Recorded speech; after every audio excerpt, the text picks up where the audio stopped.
జనవరి 19వ తారీఖు దగ్గర నుంచి 27వ తారీఖు దాకా రాజశ్యామల అమ్మవారికి సంబంధించినటువంటి శ్యామల నవరాత్రులు ప్రారంభం కాబోతున్నాయండి. చాలా శక్తివంతమైనటువంటివి. మీ జీవితంలో ఆర్థికంగా ఎదగాలి అన్నా, విద్యాపరంగా గ్రోత్ కావాలి అన్నా, ఉద్యోగంలో స్థిరపడాలి అన్నా, అడ్డంకులన్నీ కూడా తొలగిపోవాలన్నా ఈ 9 రోజులు కూడా నేను చెప్పిన విధంగా పాటించండి. పర్ఫెక్ట్గా రిజల్ట్స్ అనేటువంటివి కనబడతాయి. ప్రతిరోజు సూర్యోదయం కంటే ముందే నిద్ర లేవండి. 2 పూట్ల శ్యామల అమ్మవారి యొక్క చిత్రపటం దగ్గర కానీ విగ్రహం దగ్గర కానీ దీపాన్ని వెలిగించండి. 2 పూట్ల ఓం శ్రీ రాజమాతంగే నమః అనేటువంటి మంత్రాన్ని జపం చేయండి. వీలైతే శుక్రవారము లేదా ప్రతిరోజు 9 రోజుల్లో గ్రీన్ కలర్ క్లాత్స్ అంటే ఆకుపచ్చ రంగు వస్త్రాలు ధరించండి.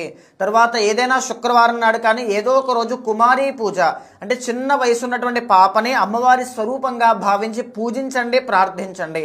తర్వాత అన్నిటికంటే ప్రతిరోజు సాయంత్రము అమ్మవారికి పచ్చి ఆవు పాలు, తేనె, వీలైతే పాయసము, తర్వాత పులిహోర కానీ ఫ్రూట్స్ కానీ స్వీట్స్ కానీ నివేదనగా పెట్టండి. మీ మాటకి బలం పెరుగుతుంది, వాక్శుద్ధి అనేటువంటిది కలుగుతుంది, ధన ఆదాయం పెరుగుతుంది. ఏదైతే మొదటి రోజు సంకల్పం చేశారో ఏ ఒక్కరోజు ఆటంకం లేకుండా మీరు చేయగలుగుతున్నారంటే 100% ఆ కోరిక సిద్ధిస్తుంది.